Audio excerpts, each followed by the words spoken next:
Bienvenue à tous et à toutes à cette émission Ça fait débat. Agression rwandaise, faudra-t-il dialoguer, oui ou non? Nous allons aussi parler du perchoir de l'Assemblée nationale. Alors, au cours de cette émission, nous recevons pour vous M. Jean-Serge Tchibens, cadre du PPRD, bienvenue. Merci, très chers compatriotes, pour l'invitation. Voilà, nous recevons M. Harold Badibanga, bienvenue. Merci beaucoup.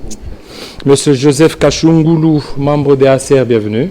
Merci Jean-David, je suis porte-parole de l'Action commune pour la République ACR en sigle. Voilà, ACR en sigle. Merci pour cette précision. Nous commençons déjà notre débat, l'agression rwandaise. Vous le savez tous très bien, hier, le coordonnateur de l'AFC a organisé certainement un grand meeting au cours duquel on a vu certains cadres du PPRD ou anciens cadres du PPRD, et cela a créé une grosse polémique sur la toile, jusqu'à demander à ce que le PPRD puisse se décider ou puisse se déclarer. Nous allons essayer d'analyser ces thématiques avec M. Jean-Serge Tchibens, bienvenue. Vous êtes là, M. Jean-Serge. L'agression rwandaise, faudra-t-il dialoguer, oui ou non? Merci pour la parole. Avant de répondre à cette question, nous aimerions quand même passer à nos compatriotes martyrs de la justice congolaise qui est malade, qui sont soit enlevés, arrêtés, jetés en prison injustement. Nous pensons à Maki Mukebai, nous pensons à Mme Nenenkulu, nous pensons à M. Papi Pungu, qui est détenu jusqu'aujourd'hui à l'ANER. Nous pensons aussi à M. Christian Numbi. L'agression rwandaise. Nous devons dialoguer, oui ou non. Nous nous posons des questions. Comment avions-nous quitté de la moindre escarmouche au dialogue? Qu'est-ce qui a fait que notre chef de l'État, qui avait promis que nous n'avons plus besoin d'envoyer des troupes au sol à partir de Goma, nous pouvons bombarder l'ennemi à distance. Nous avons des équipements, nous avons des matériels sophistiqués.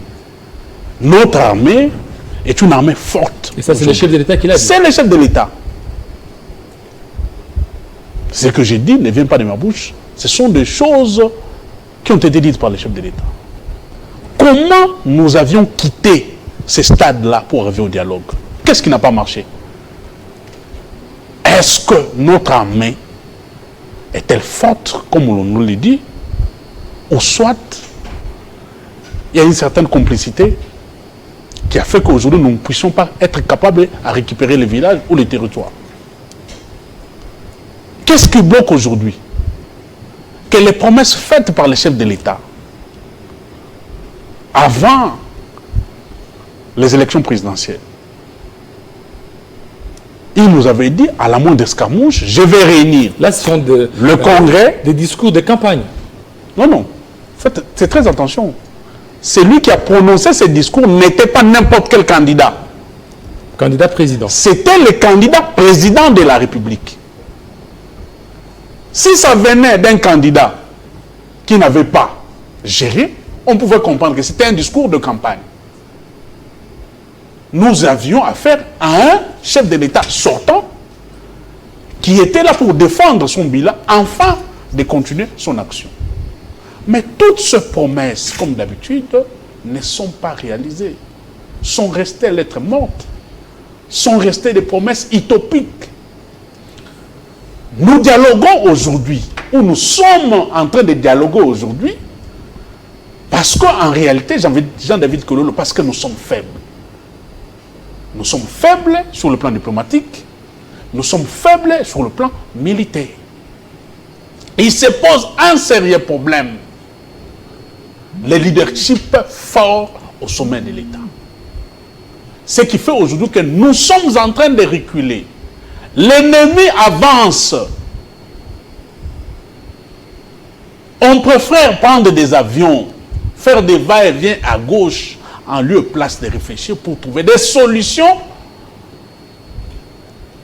pour mettre fin à la guerre de l'Est. Mais dans toutes les guerres, il faut toujours négocier. Toutes les guerres finissent toujours par être négociées. Mais pourquoi vous ne privilégiez pas cette option de choses?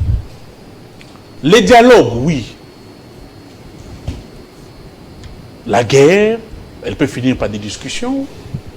La guerre, on peut la continuer tout en discutant. Mais quand vous continuez cette guerre-là tout en discutant, vous discutez en quelle posture? Vous discutez avec quelle posture? Nous sommes en train de discuter aujourd'hui avec une position de faiblesse. Nous devons avoir le courage de nous le dire, de nous regarder en face. Nous sommes en train de discuter aujourd'hui en position de faiblesse. Ce qui fragilise davantage nos forces armées sur le terrain. Quel est le discours? Nous avons suivi le débriefing du porte-parole du gouvernement. Nous avons suivi le vice-premier ministre et ministre des Affaires étrangères. Quel est le message que le gouvernement donne aux forces armées qui sont sur le terrain en train de se battre? Nous devons replier. Nous devons laisser la place au dialogue pour mettre fin à la guerre, ou nous devons prioriser aujourd'hui l'option militaire pour gagner cette guerre. Voilà. Quelle est la position de la RDC? Quelle est la position? Jusqu'à aujourd'hui, il y a une certaine ambiguïté, ce qui fait aujourd'hui que nous sommes davantage faibles sur le plan militaire, nous sommes davantage faibles sur le plan politique et diplomatique. Cela ne permettra pas, si nous continuons ainsi, pour qu'enfin nous puissions gagner cette guerre. Voilà. Monsieur Harold, vous avez suivi votre prédécesseur. La RDC part en position de faiblesse, ce qui montre qu'il y a une certaine ambiguïté et ça sera difficile qu'on ne puisse pas gagner cette guerre dans l'Est de la RDC. Non, écoutez, pour mieux analyser la question relative à la guerre à l'Est de la République démocratique du Congo, il faut prendre tous les paramètres, les mettre sur table. Lorsque on parle de l'ambiguïté de la position de la République démocratique du Congo par rapport à l'Est de la République, par rapport à la guerre qui se vit à l'Est de la République démocratique du Congo, je m'étonne. Je m'étonne tout simplement parce que même les enfants savent que la position de la République démocratique du Congo est claire. Nous ne pouvons pas négocier avec les rebelles du M23. S'il peut arriver que l'on négocie avec eux, c'est lorsqu'ils rencontrent un préalable. Et ce préalable, c'est lequel? Ils doivent libérer les territoires par eux occupés jusqu'ici. Primo. Secondo, la position de la République démocratique du Congo, c'est dont j'ai parlé en premier lieu, est sorti de la bouche de son Excellence, Monsieur le Président de la République. Ce que je dis maintenant est sorti encore de la bouche de son Excellence, Monsieur le Président de la République, qui a dit il préfère négocier directement avec Kagame, avec le Rwanda, parce que c'est lui l'agresseur de la République démocratique du Congo. C'est un secret des polichinelles, le M23, CNDP, RCD, c'était toujours des groupes créés par Kagame et Yoweri Kaguta Museveni. À se demander c'est quoi la position de la République démocratique du Congo, c'est étonnant, on le sait mais on refuse de le dire. Ça c'est de un. De deux, j'aime bien qu'on nous fasse un chapelet de bonnes intentions, de récital. L'armée n'est pas forte, voilà, il y a la complicité, mais nous l'avons dit et nous le redisons. Nous sommes des civils, mon cher frère. Si l'État nous disait combien de coups a-t-il déjoué en une nuit, peut-être que nous n'aurons plus le courage de sortir. Il y a des secrets que l'on ne met pas à la consommation du commun de mortels. Notre armée est forte tout simplement parce que si nos agresseurs étaient forts, que l'on pense de nous le faire croire sur ce plateau de télévision, la ville de Goma serait tombée il y a longtemps. Les avancées seraient, on nous l'a promis, ces avancées se seraient faites jusqu'à Kinshasa. Dès lors que non seulement on bloque les avancées, mais on contre-attaque, on est en train de les repousser. Mais dois-je ici de rappeler qu'il n'y a pas 48 heures, les forces rebelles ont vu la grande partie de leurs éléments se rendre au FARDC. C'est un secret de polichinelle. Ça veut dire qu'au regard de ces éléments sur le terrain, donc, il ne faut pas qu'on en arrive à conclure que nous avons une armée faible qui ne fait rien sur le terrain. Parce que tous nous avons accès à ces informations, du moins consommables par rapport à ce qui se passe sur le terrain. Mais les escarmouches, il y en a autant. Mais pourquoi on n'a pas su réagir par rapport à l'intensité des attaques menées par le Rwanda sur le sol congolais? Non, écoutez, les escarmouches, il y en a. N'a-t-on pas réagi? On a réagi parce que vous avez vu combien se sont rendus, combien on arrête, combien. Mais attention, la parole d'un chef de l'État vaut une loi. C'est une instruction. Mais quand un chef donne cette instruction, écoutez, il ne faut pas que l'on soit des personnes qui entourent mal un président de la République. La décision d'un président de la République, quand elle est donnée, ceux qui sont censés la mettre en application doivent l'habiller compte tenu des lois et des conventions. Il ne faut pas pousser avec ce que j'entends ici. Le chef de l'État a ordonné des actions qui iront à l'encontre du droit international humanitaire pour créer demain des problèmes à la République démocratique du Congo. Nous, au moins, on est humains, on sait ce qu'il faut faire. Le droit international humanitaire est appelé autrement. 1. Le droit de la guerre. 2. Le droit dans la guerre. Il y a des principes qu'il faille prendre en compte pour attaquer. Mais si en face de nous, il y a des criminels qui sont du reste protégés par la nébuleuse communauté internationale, qui ne savent pas comment protéger les vies humaines et des Congolais et des Rwandais. Mais ce n'est pas notre affaire. Est-ce qu'il n'y a pas un problème de communication de notre part? Parce que nous avions certainement mis sur la place publique la stratégie. Et aujourd'hui, le Rwanda et les M23 se sont armés avec des missiles anti... Rien de tout ça, mon cher ami. J'ai entendu, je pense que c'est vous qui l'avez dit, non? Quand le chef de l'État l'avait dit, c'était une des promesses des campagnes. Non, la communication y est, mais il y a un problème. La première arme dans une guerre, c'est la communication. La communication faite à l'époque par le président de la République était une arme communicationnelle de dissuasion, et c'est normal qu'elle soit faite. Mais ne nous poussez pas en tant que pays, en tant qu'armée, de faire des choses qui marchent sur le droit de la guerre. Et ça, je ne veux pas que l'on dise, comme il avait dit à une simple escarmouche, il faut que l'on commette des crimes de guerre, des crimes contre l'humanité, les crimes d'agression, les crimes de génocide pour être justiciable de la Cour pénale internationale demain. Non, on ne doit pas pousser le pays à ça. Mais négocier en position de faiblesse, je dis non. Lorsqu'on est en guerre, on ne peut pas exclure l'un des moyens. Autant on est sur terrain en train de se battre, autant on peut dialoguer.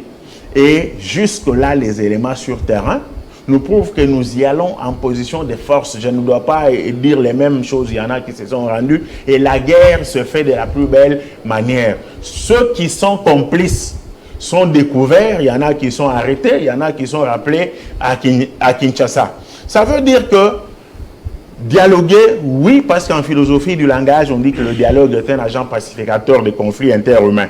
Mais on dialogue pourquoi? Pas pour tomber dans la compromission, mais pour tomber dans le compromis. Le compromis ici, et nous le disons, nous le dirons toujours, nous n'y allons pas pour tomber dans le piège d'antan, c'est-à-dire le ratissage, je ne sais pas moi comment on a appelé tout ça, prendre les chefs rebelles qui se sont nommés généraux eux-mêmes à l'époque dans leurs groupes armés, les nommer généraux dans nos forces armées et les nommer dans les services de renseignement, et ça possibilise l'infiltration. Ici, le président de la République est clair.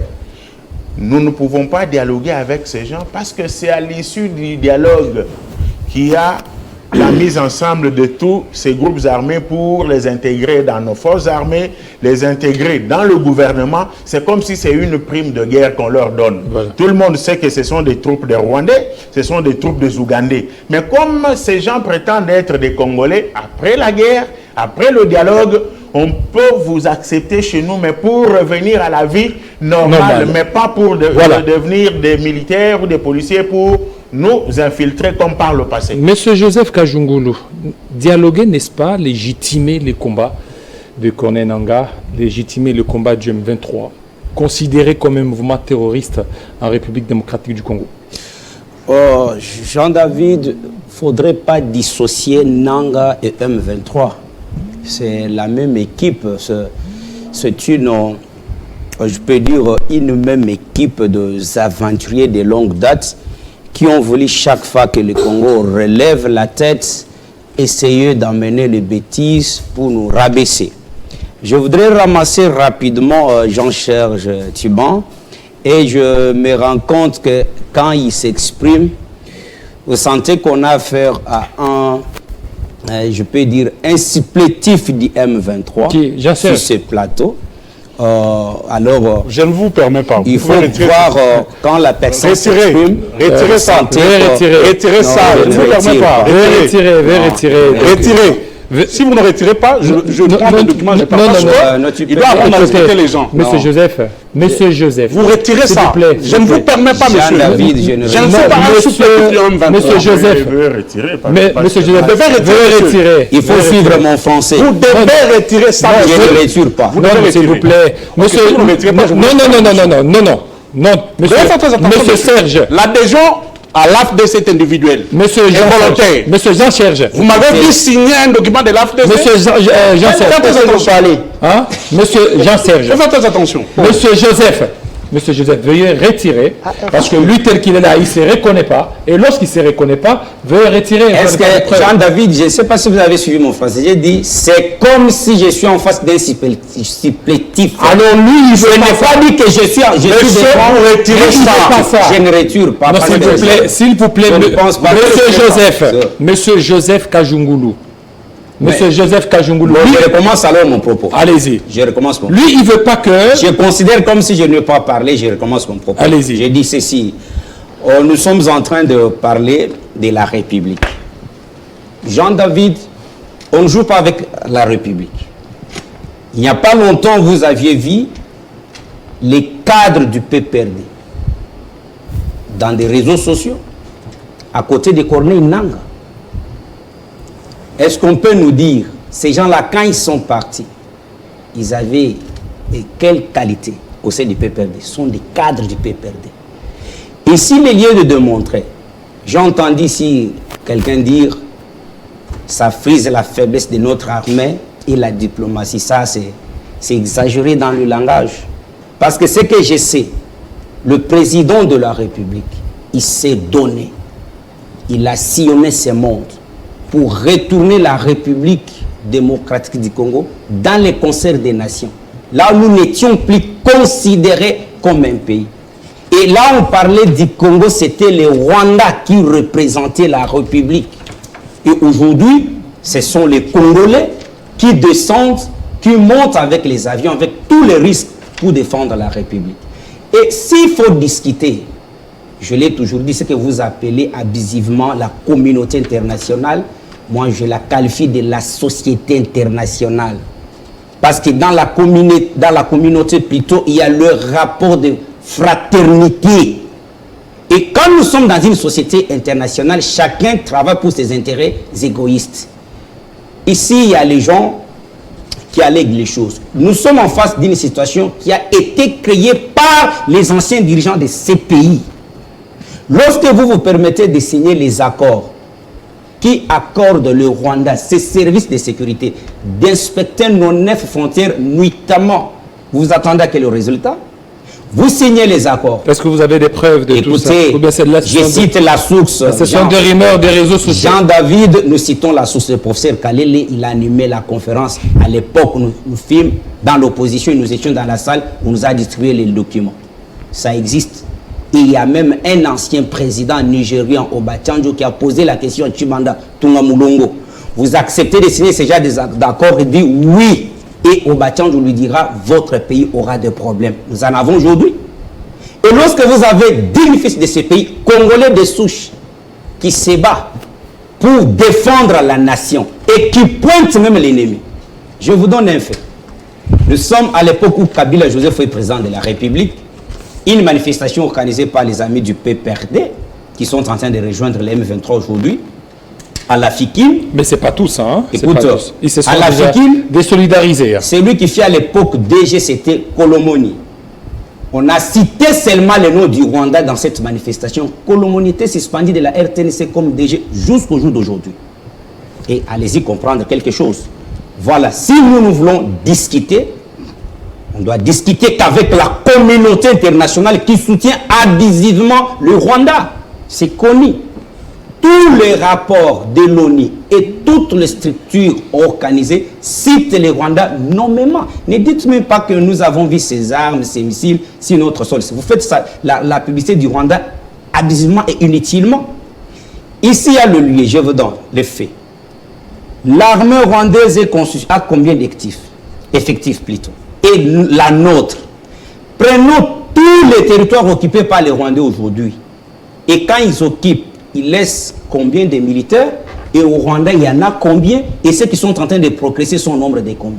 Et ceux qui sont en train d'être tués au front. Et ceux qui sont en train d'être tués au front. Cela veut dire que le Congo est seul face à cette nébuleuse communauté internationale. Ici, le lieu d'avoir une forte organisation à l'interne. Mais pourquoi on n'arrive pas? Il ne fallait pas se faire distraire par ses amis qui allèguent les choses par sentiment, qui n'ont jamais digéré du fait de ne plus être au pouvoir aujourd'hui. Et c'est le pouvoir pour le pouvoir, et ne pas le pouvoir pour défendre la nation et servir la population. Qu'est-ce qu'il faut faire, Jean-Marie?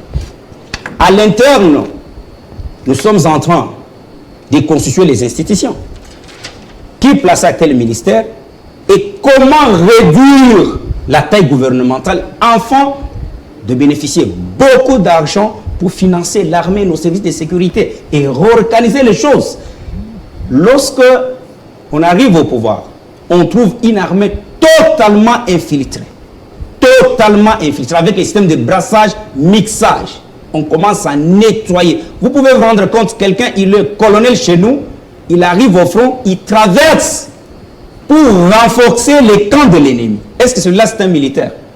L'armée est devenue forte aujourd'hui parce qu'il y a la loi de la proclamation militaire qui a donné beaucoup de moyens à notre armée. Et c'est ce que nous demandons au nouveau ministre de la Défense, celui du budget et celui des Finances, d'appliquer tous les ateliers qui ont été liés au niveau du ministère de la Défense, afin que même le militaire, qu'il ait les moyens qu'il faut pour défendre la nation. Voilà, pour défendre la nation. Monsieur Yvon Yanga qui nous a rejoint. Monsieur Yvon, le dialogue est-il important pendant ce temps, quand on sait que la République démocratique du Congo a parlé des escarmouches, qu'on devrait certainement attaquer même à partir de Goma et que le Rwanda allait tomber?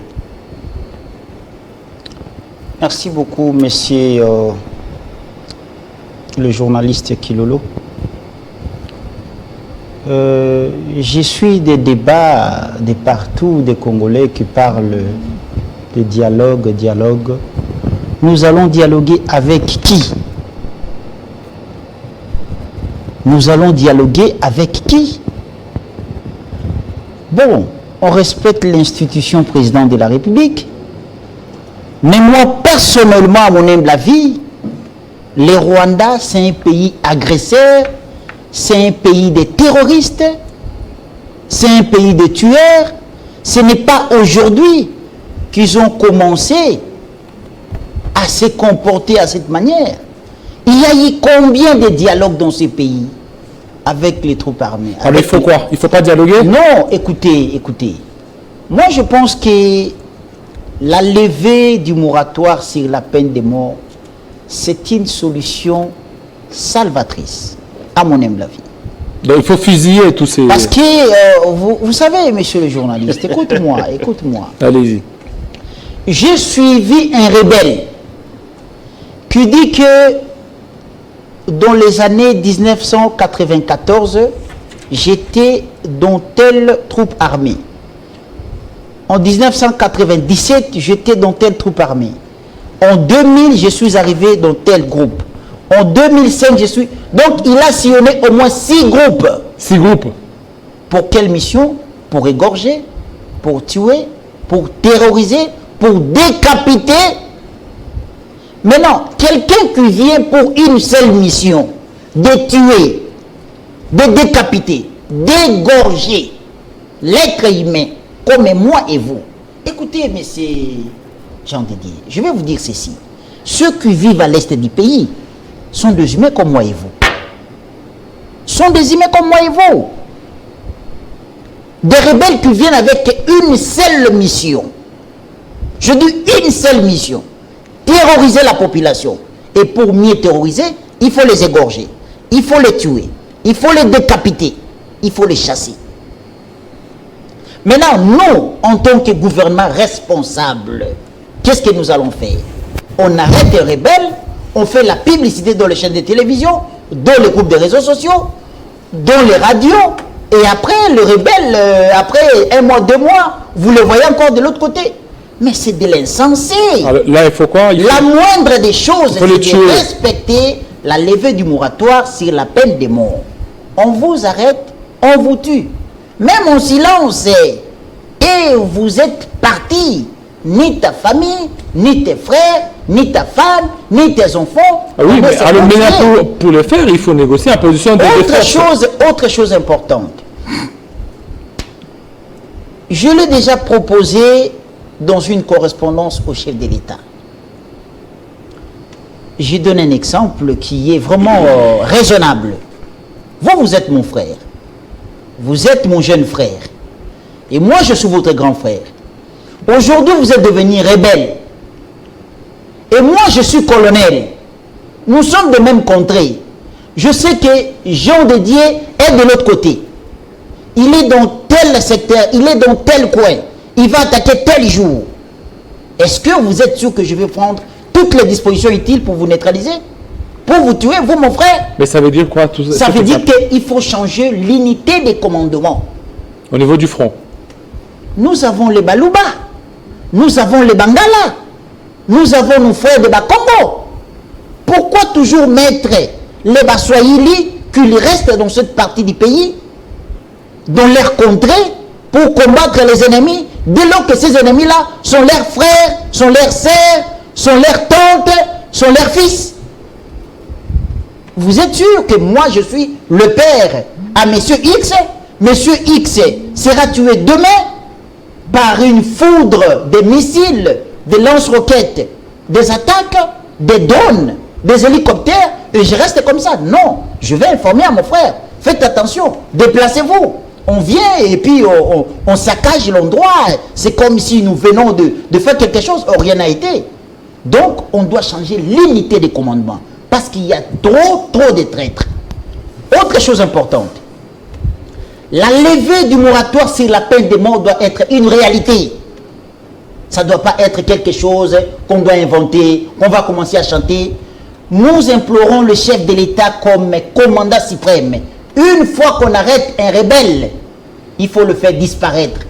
On n'a pas besoin du droit international. On n'a pas besoin de ça. Ça vous avez Ces rebelles viennent pour tuer nos frères. Vous aviez dit. Ça, vous l'aviez dit. Ils doivent être disparus pour le Voilà, qualité. vous l'aviez dit. Monsieur Jean-Serge Tchibès, alors vous avez le droit de répondre à toutes les invectives dont vous avez été victime.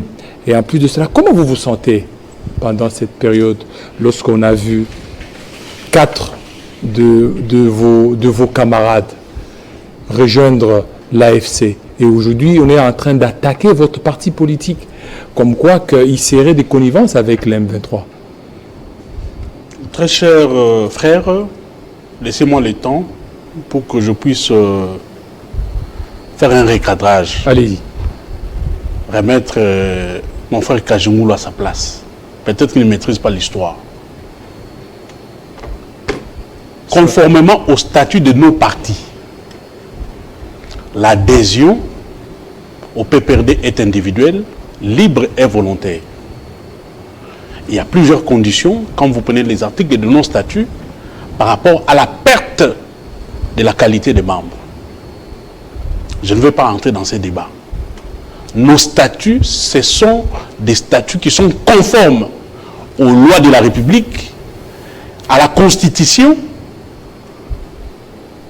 et au règlement.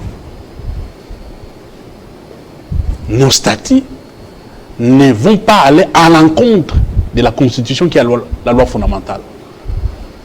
Notre statut, même quand vous prenez les préambules de nos statuts ou de notre statut, ça parle de l'historique, ça parle de cette volonté manifeste que nous avons eue pour mettre en pratique et pérenniser la culture démocratique.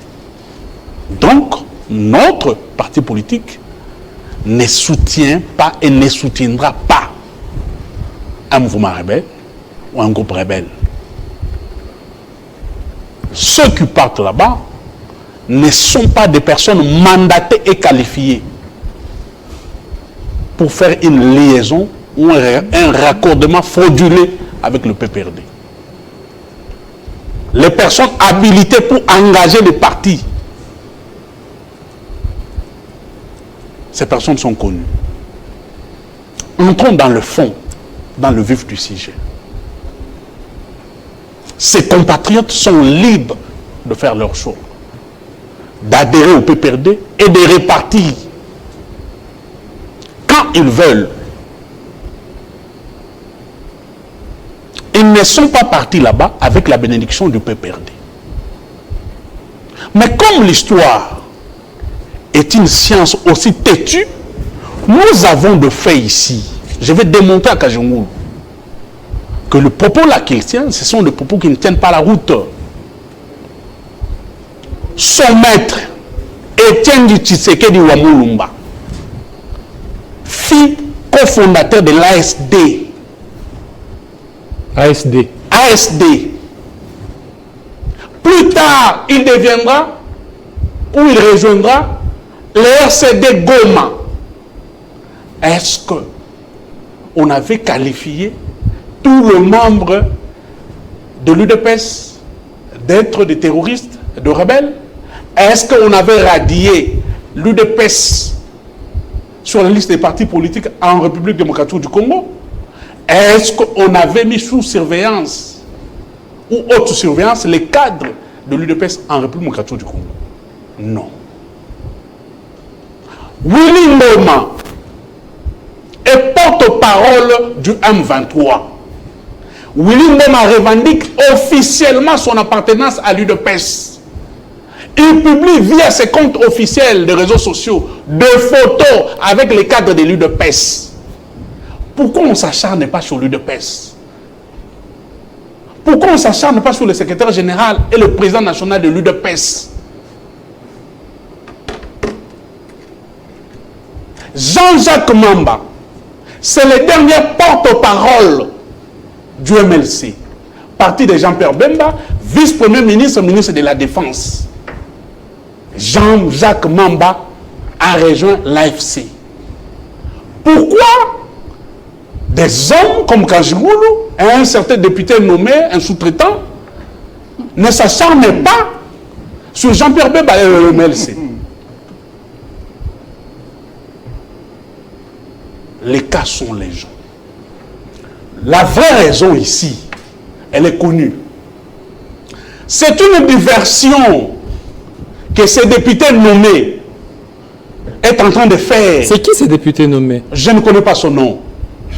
Mais vous le connaissez seulement de visage. J'ai vu un député nommé en train de raconter sa vie sur une chaîne de télévision. Donc, citant nommément le président de ACR.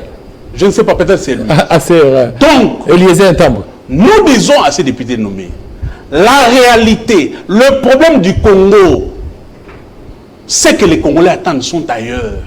Ne venez pas divertir, ne venez pas distraire l'opinion publique.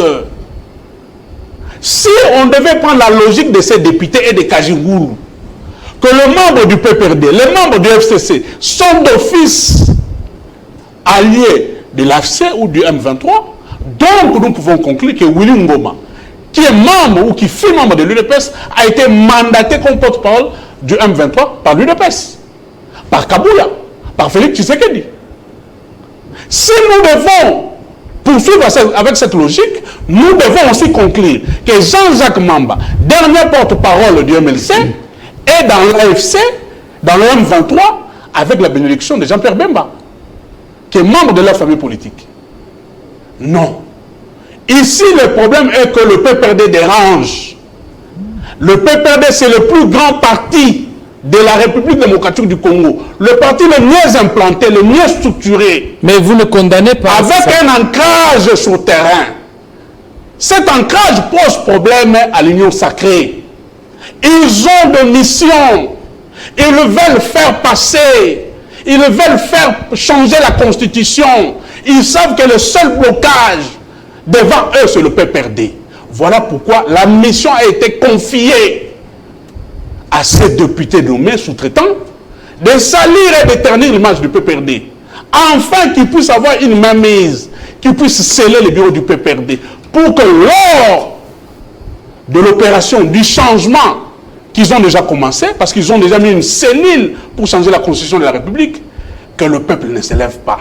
Parce qu'aujourd'hui, le PPRD, c'est le parti porte-étendard, le parti avant-gardiste. Mais pourquoi vous ne condamnez pas? Qui défend. Parce qu'on a vu le MLC condamné. Le MLC a fait sortir un communiqué. Jusque-là, le PPRD n'a fait aucune déclaration officielle. Je vous lis l'article 28 de notre statut. La qualité de membre effectif du parti s'épère par démission, exclusion et décès. Ces ex-camarades qui sont partis dans cette aventure ne sont plus membres du PPRD. On ne peut pas pousser sur une porte qui est déjà ouverte. Nous avons des cas où nous avons sanctionné des camarades. Je vous donne le cas. Didi Manara a été radié du PPRD. Pourquoi? Didi Manara était président du groupe parlementaire PPRD et allié. Il parlait au nom et pour le compte du parti. Au moment où nous avons appris que Didi Manara, parlant au nom pour le compte du parti, était en train de faire des démarches pour occuper un poste au nom du parti, sans autorisation du parti, le parti a siégé et Didi Manara a été radié.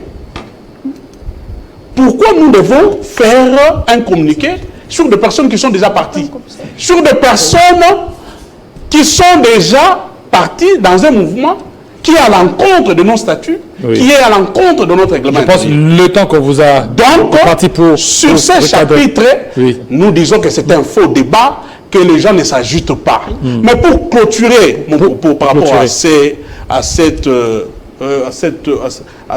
intervention, je vais dire à mon frère Harold, qui dit que aujourd'hui, il y a plusieurs paramètres qu'il faut prendre en compte quand il faut réagir, quand il faut attaquer, notamment le droit international humanitaire qu'il faut respecter.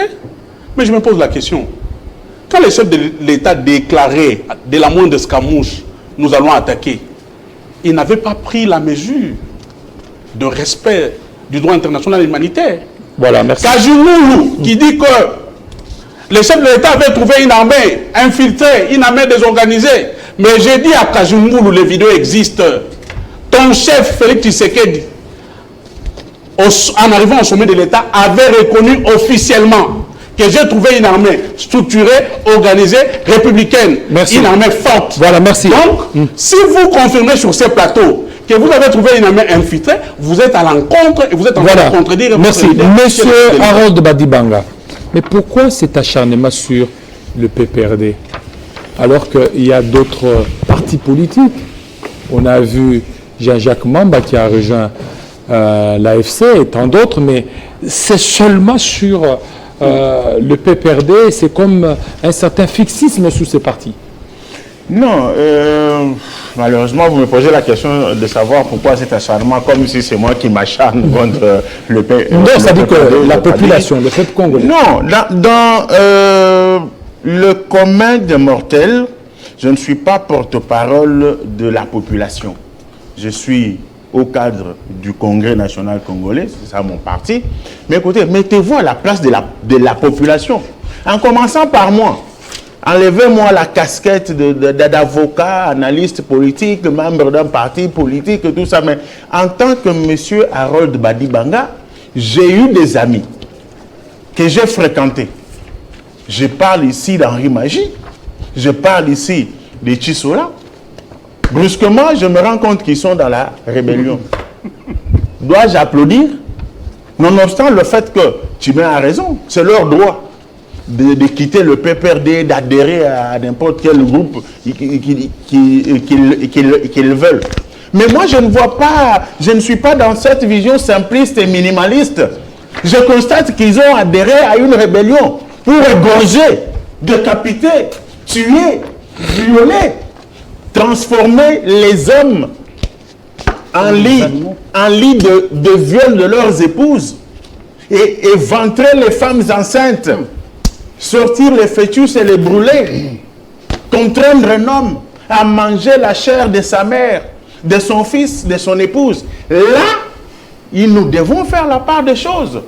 Du juridisme, oui, c'est leur droit de quitter. Moi, je n'épingle pas le PPRD ici. S'il y a de complicité entre le parti PPRD et les amis qui ont rejoint la rébellion, c'est à la justice de le prouver.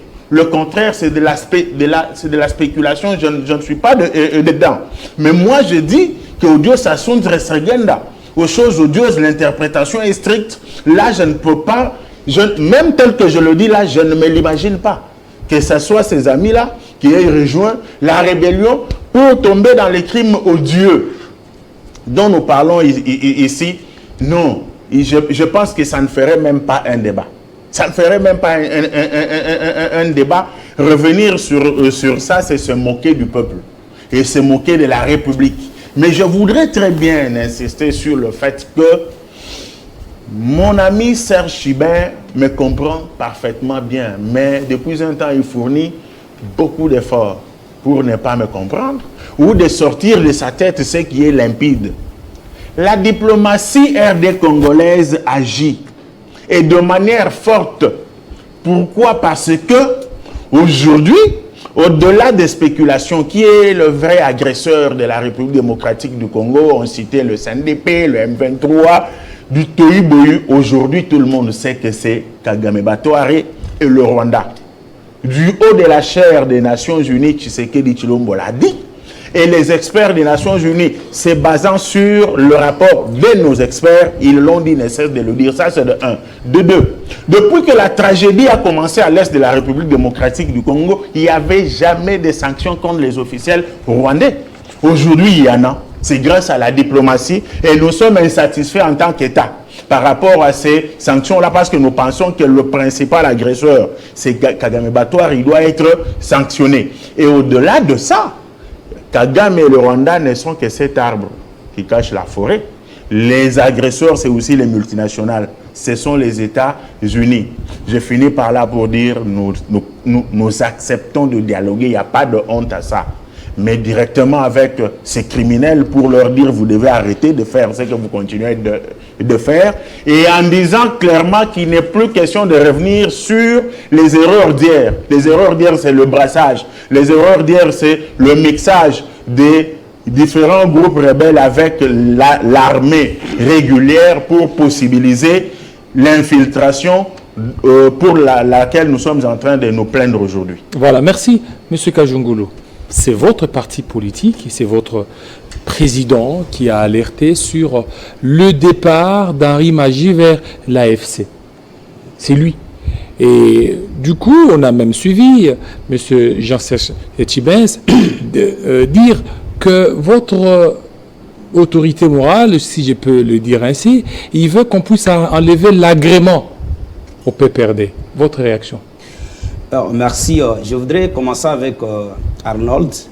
Dialoguer, mais on dialogue avec qui? Parce qu'on a tant dialogué avec Paul Kagame, il n'y a pas toujours de changement. On ne peut pas dialoguer avec les M23 que nous avions déjà qualifiés comme les terroristes. Si dialogue il y a, c'est avec la communauté internationale que vous appelez, que moi je qualifie la société internationale, et M. Kagame lui-même pour mettre fin à cette histoire. Ce n'est pas ces individus-là. Mais je voudrais quand même faire la purification scientifique dans les chefs de Serge. Tchouban, lorsque nous parlons de l'AFDEL, Mouzé, quand il est arrivé dans ce pays, Mouzé a qualifié l'AFDEL comme les conglomérats des aventuriers. Et le PPRD est le petit-fils de l'AFDEL, le PPRD. Les prolongements de ces conglomérats des aventuriers. La preuve, ils sont allés occuper la résidence de la SNCC pendant 18 ans. Pas même paiement du loyer. Mais qu'est-ce que ça a à voir avec la Je suis en train de venir. Allez, qu'est-ce que ça fait? Il a cité ici Willy Ngoma. Est-ce qu'il peut brandir aux Congolais même la carte de Willy Ngoma de leader PES? Et puis pour corriger l'histoire, parce qu'ici on nous suit par plusieurs personnes. Jean-Jacques Mamba, quand il adhère dans l'AF de l'autre, de Nanga, il n'était plus porte-parole du MLC. Ça doit être corrigé. Mais lorsque ces gens quittent le PPRD directement dans ces mouvements, ça frise quelque chose. Là, on laisse la latitude à la justice. Il ne fallait pas qu'il me colle les choses qui ne sont pas sorties de ma bouche.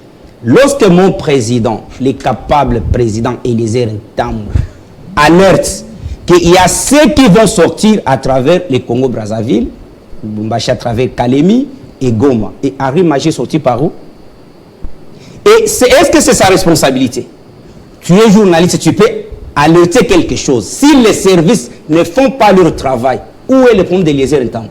Et lorsqu'ils demandent, parce que vous savez, au jour d'aujourd'hui, les gens comme les Nanga, les Henri Magé, les Kissola, doivent marcher avec leur tête suspendant un jugement les condamnant même par défaut.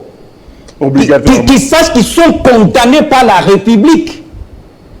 Et lorsqu'on nous parle ici de la levée du moratoire sur la peine de mort, mais les États-Unis, qui sont la meilleure démocratie au monde, il y a la chaise électrique.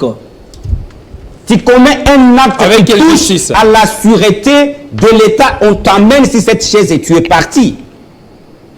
Eliezer demande tout simplement que les services fassent leur travail. Mais en réalité, est-ce que doit-on continuer à laisser le PPRD avec tous les cadres? Parce que nous apprenons qu'il y a d'autres infiltrés de ces mouvements qui sont en train d'évacuer librement ici à Kinshasa. En fait, alors il faut que voilà le service de renseignement se saisisse aussi de Élisée Ntambo. C'est pour lui donner Eliezer a double casquette. Il est président d'un parti politique qui n'est pas... Vous avez suivi leur secrétaire général permanent adjoint, Kambere, qui allègue les choses comme un petit enfant. Il dit que ses amis-là sont libres de quitter et d'adhérer dans n'importe quel mouvement. On quitte d'un mouvement politique à un autre mouvement politique. Mais lui, un secrétaire général permanent adjoint, il dit ceci, c'est de leur droit de quitter le PPRD et intégrer un mouvement rebelle. Est-ce que ces gens-là, vous ne sentez pas que ça frise du splitisme là-dedans? Ça frise. Vous savez, sur ce plateau, il y a les gens qui peuvent se jeter des fleurs. Et quand vous retournez en arrière, ils étaient ensemble. Ils sont toujours dans leur amitié là. Et nous nous sommes collés à la patrie, permettez. C'est pour le bien du pays. Aujourd'hui, on vous parle que le Congo est faible. Mais qu'ils nous disent hier, si leur président n'était pas en mesure de s'exprimer pour défendre la République, ce n'est pas notre problème. Aujourd'hui, dites-nous, les PPRD, juste après 2019, combien d'actions menées comme une opposition? Il vous dit, nous ne sommes pas une opposition, nous sommes la résistance. La résistance contre quoi? Il parle de l'article 64, qu'ils utilisent abusivement. L'article 63 également. Ici, le problème, Jean-David, les dossiers de l'Est de mon pays demandent la vigilance de tout le monde. L'appel lancé surtout beaucoup plus aux vrais opposants à ces régimes. Le Martin Fayulu et les autres. Parce que et les autres, qui sont-ils? Les amis ici, eux connaissent leur mécanisme. Ils connaissent ce qu'ils sont en train de chercher et ce qu'ils sont en train de faire. Voilà. Et nous demandons justement au président de la République d'ouvrir l'œil et les bons, surtout avec les gouvernements qui arrivent. Par exemple, prenons les rédocs de l'ANR, les chefs de policiers, même dans l'armée, que les nominations doivent être très sévères. Voilà. Monsieur Yvon, vous ne voyez pas que tout ça, c'est le fruit des frustrations et qu'avec la prochaine nomination du gouvernement, il peut encore y avoir beaucoup d'adeptes qui vont rejoindre Nanga. Bon, monsieur Jean-David Kilolo, c'est une question un peu pertinente. Moi, en tant que communicateur attitré de la FDC et de la FDCA, nous ne sommes pas fistrés. Peut-être dans les cas des autres, mais chez nous, on n'est pas fistrés. Nous servons la République et vous êtes sans ignorer qu'en 2019, si j'ai une belle mémoire, surtout le 2 juillet, lors d'une réunion du bureau politique élargi aux sénateurs et députés nationaux, à Plaza, au premier niveau, les FCC nous a poussé à la porte. Les FCC, des tristes mémoires. Et nous sommes allés 2 ans au garage, mais on tenait à soutenir les chefs de l'État. Donc nous ne sommes pas là, nous ne serons pas fistrés. Oui, mais voilà pourquoi le matin, il n'y a pas de frustration. Je vous ai même parlé le matin ici, je vous ai dit que l'AFDC, c'est un parti politique. Alors maintenant, est-ce que ce n'est pas le fruit des frustrations, ceux qui rejoignent? Rejoindre le groupe rebelle, à mon humble avis, c'est un crime. Crime d'État. C'est un crime qui mérite des sanctions sévères. Parce que vous rejoignez vous rejoignez ces groupes rebelles pour quelle finalité? Pour conscientiser la population, pour bien gérer la richesse du pays, pour protéger la population, ou une seule mission, de terroriser et tuer la population. C'est quoi un rebelle? Le petit peuple qui nous suit en ce moment, c'est quoi un rebelle? En lingala, c'est Motomboki. Quelle est sa mission? Sa mission est de tuer.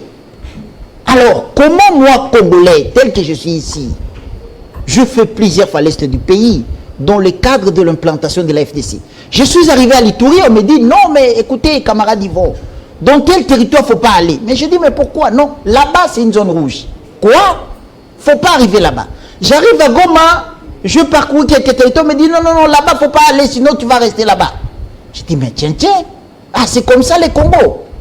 Mais comment je peux être content de voir mes frères qui étaient ensemble avec nous ici à Kinshasa, qu'on défendait nos frères et sœurs Khmers dans la partie est du pays, et aujourd'hui, ils sont devenus des rebelles pour tuer la même population qu'ils protégeaient. Non, mais pas jusque-là quand même. Voilà pourquoi, à mon exposé des motifs, comme vous m'avez accordé la parole, je vous ai parlé de la levée du moratoire de la peine de mort. C'est une solution salvatrice. Voilà. Nous ne voulons pas de pendaison publique. Nous demandons aux services de sécurité. Vous arrêtez quelqu'un, il faut le tuer en silence. Un point, un trait, c'est ça la solution. Alors, on n'a pas besoin de discours. La dernière question, pour quelques minutes, j'aimerais que vous me donniez un peu, juste quelques minutes, 5, donc 1 minute par chacun. Nous allons terminer une question. Qui pour remplacer Mbosso Nkodia?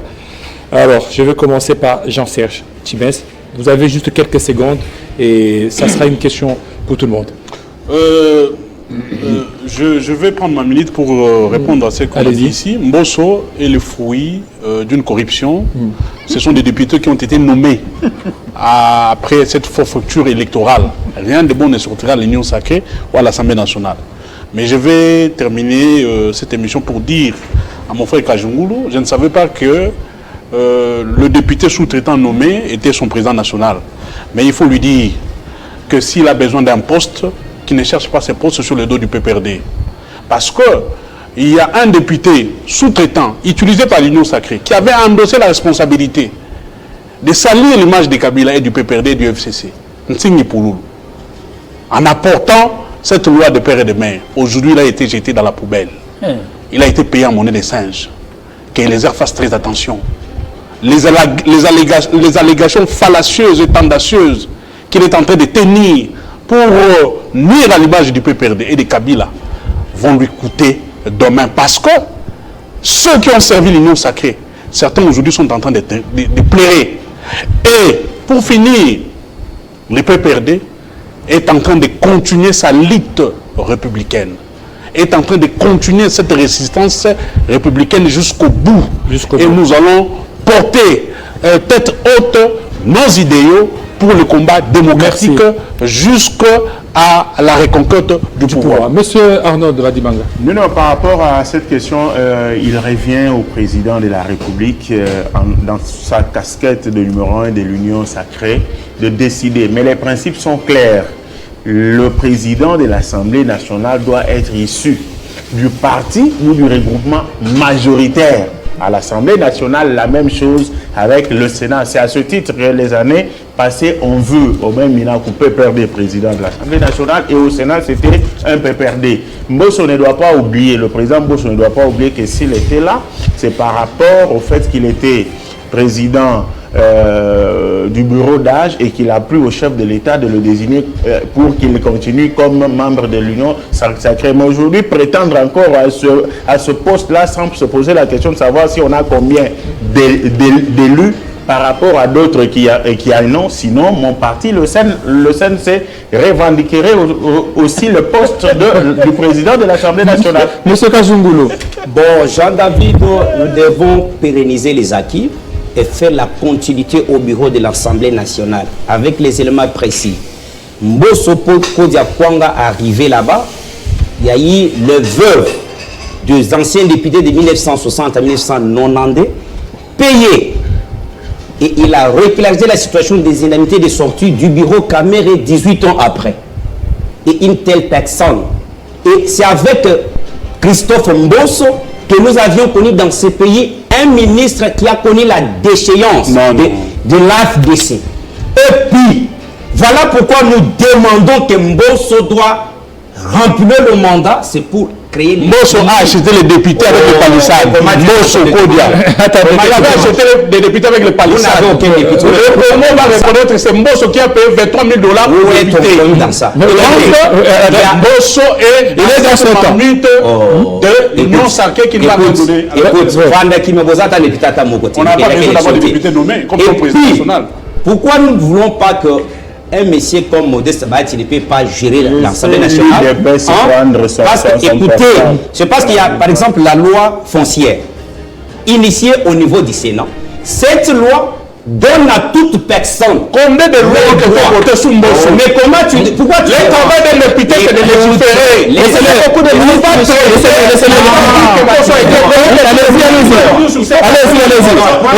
Allez-y.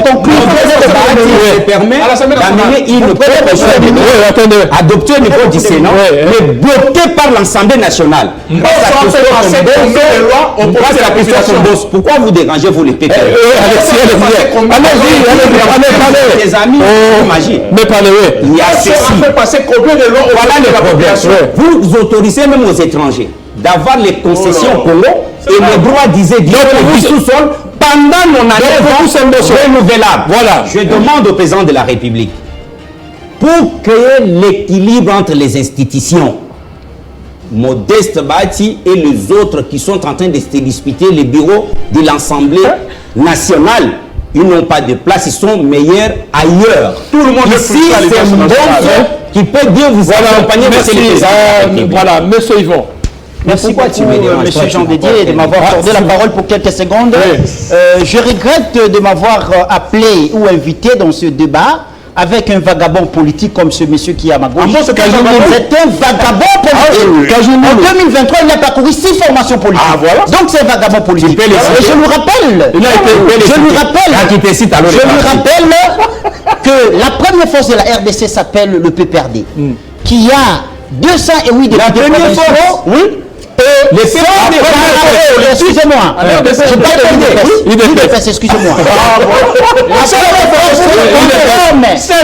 première force au terme de